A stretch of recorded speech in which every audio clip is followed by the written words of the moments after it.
What is up? Welcome to the episode. Today we are going to be chatting about how our modern or current society is set up to make us fat and sick. But we're not just going to leave it at that. I'm also going to cover a step-by-step process outlining exactly how to set yourself up for success and thrive regardless.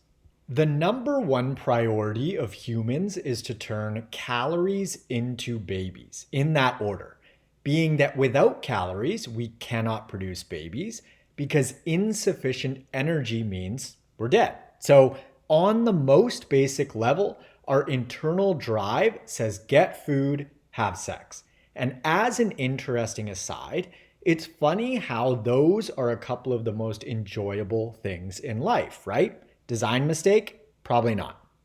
Being that turning calories into babies is priority number one, it only makes sense that the thing that we want to avoid first and foremost is not having enough calories, i.e., starvation. And what can cause starvation? Two things. One is obviously not enough food, and the other is too much movement. And you can think about this like gas in your car. If you don't have enough gas to keep up with the demand of how much you need to drive, you run out of fuel.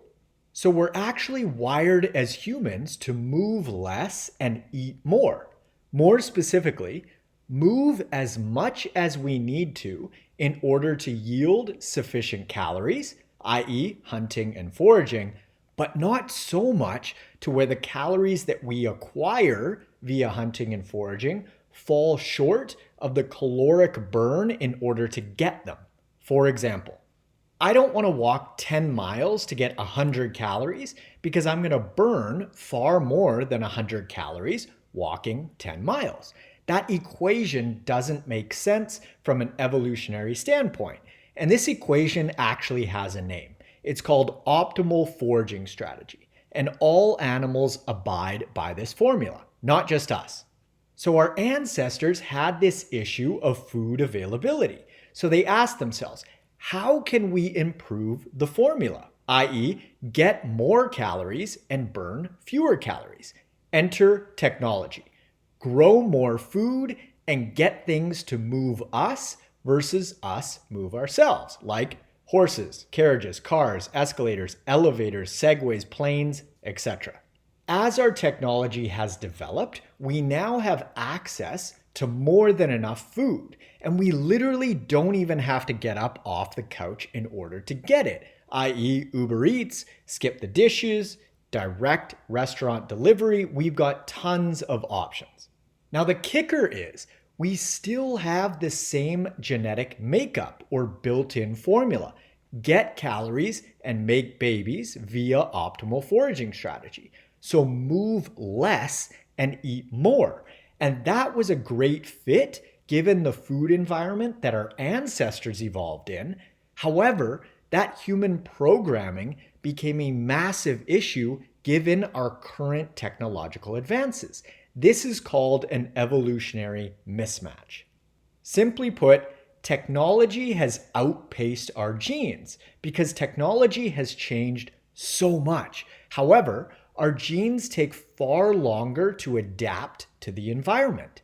So people think that they're inherently lazy pieces of shit because they want to order in and skip their workouts. And now you can clearly see that that's just silly, right? If you dropped a fresh kill in front of a lion, do you think that that lion is going to turn down that meal and say, thank you, but no thank you. I need to fill out all the rings on my iWatch, burn a few more calories, and really earn my lunch? Obviously not. It's going to eat that meal and then take a nap. We've done such a great job of solving the problems around turning calories into babies that now we have a new problem on our hands. The pendulum has swung in the complete other direction, and the new problem is now we have too much food available and very little need to use energy in order to obtain it.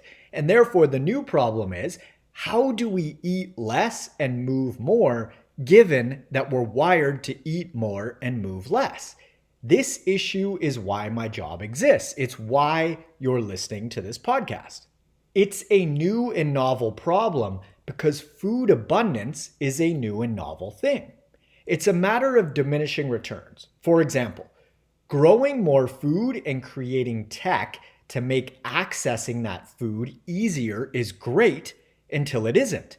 Until that technological advancement itself creates the exact opposite issue. We're eating far too much and it's making us fat and sick. So you're not lazy, you're human. However, our modern environment and technology is here to stay. And so we've got a few options. The first option is to throw your hands in the air and say, sweet, I'm not lazy, I'm wired to move less and eat more, and there's nothing I can do, I am off the hook. This option requires very little effort and awareness, and you don't really need to change anything. However, the trade-off is that life is gonna kinda suck because being fat and sick creates a whole bunch of unnecessary suffering. Option number 2 is to acknowledge this evolutionary mismatch and adapt. Rise to the occasion by implementing strategies to work with the system versus just give up and wave the white flag. This option is going to give you health and a much better quality of life. However, it requires effort and awareness.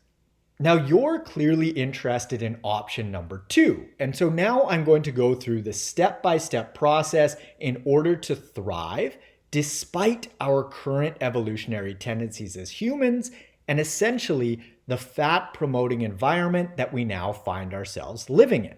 Step number 1, set yourself up for success, meaning ditch or at the very least limit your access to super calorie dense hyperpalatable foods, which equates to keeping plenty of single ingredient healthful food at your home and keeping either none or at the least fewer treats around. Because it's not a matter of if you're going to eat the junk food. It's a matter of when you're going to eat the junk food. And toss the idea of, well, I just need to be more disciplined and say no to the cookies on the counter and the ice cream in the freezer. You are giving yourself way too much credit. Do you really think that you as one human individual is going to out-willpower millions of years of evolution? It ain't gonna happen. That's like trying to be celibate while sleeping in the same house with 100 of the best looking people that you can possibly imagine. It's not a matter of if you're going to crack, it's when. You can also think about it like this. When your goal is to get leaner and healthier, which we've already established is difficult due to our wiring and how now we're mismatched to our environment, why in the world would you want to make something hard even harder? The truth is, if you're not setting yourself up for success in this way, you just don't actually want what you say that you want as much as you say that you want it. Step number 2 is to walk.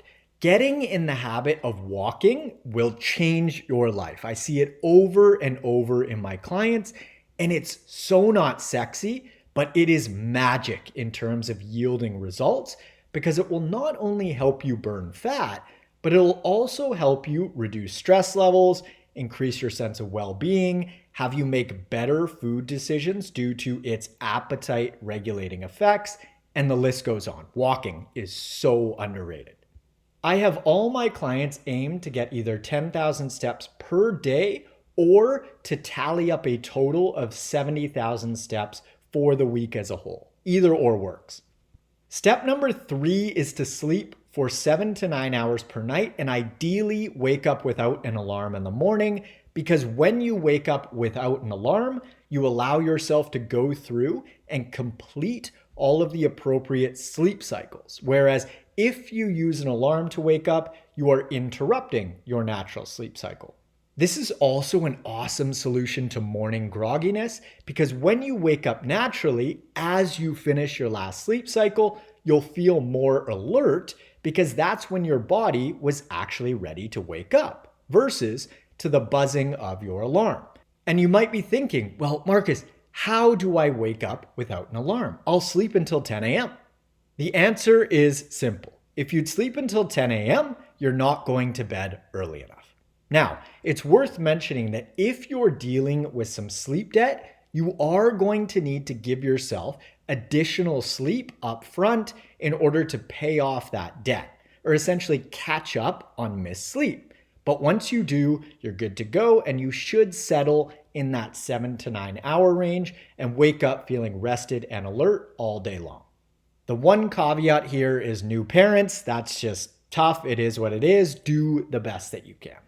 So it's not easy to be in shape nowadays. However, it's far easier than the alternative, which is hunting and foraging in the wild for every single calorie that you consume. Because if you're not successful, you die. And I think that most folks would prefer our modern setup. And just think about this for a second. Imagine if someone dropped you in the middle of a forest, Bear Grylls style, with just the clothes on your back and was like, all right, see you in a few weeks. That would suck, right? Even if you didn't find a single calorie to eat, fortunately, you wouldn't die because we all have plenty of body fat on us to keep us fueled for weeks, if not months. However, dehydration would be a much bigger issue. Fun fact, there are actually hunter-gatherer societies that are living right now, and you can check out what it's like to survive as a human in the wild on YouTube. If you're interested, just type in Hadza, Hadza, and there's a ton of content there. It is fascinating. These folks are literally drinking water out of puddles that they find and hunting with handmade bows and arrows. It is wild, no pun intended. And the skills that these folks have for tracking animals, making fire, creating tools, it is just amazing. And this is how we all used to live. Our modern society is very much modern, and modern day conveniences create modern day problems. And modern day problems require modern day solutions. So set yourself up for success nutritionally, walk every day, and get the sleep that your body requires. I know it's easier said than done. However, what's the alternative? Being fat and sick, right? If you're interested in applying for one-on-one nutritional coaching and or workout design with me, you can click the link in the description below or head on over to n1fitness.com/coaching. On Instagram, I'm at N1Fitness. On TikTok, I'm at the N1Fitness. And on YouTube, I am at Marcus Sadu. Please don't forget to leave us a 5-star review on your favorite podcast platform. And be sure to hit the subscribe button. Thanks so much for tuning in. I hope that you found this episode useful, and I will catch you on the next one. See ya.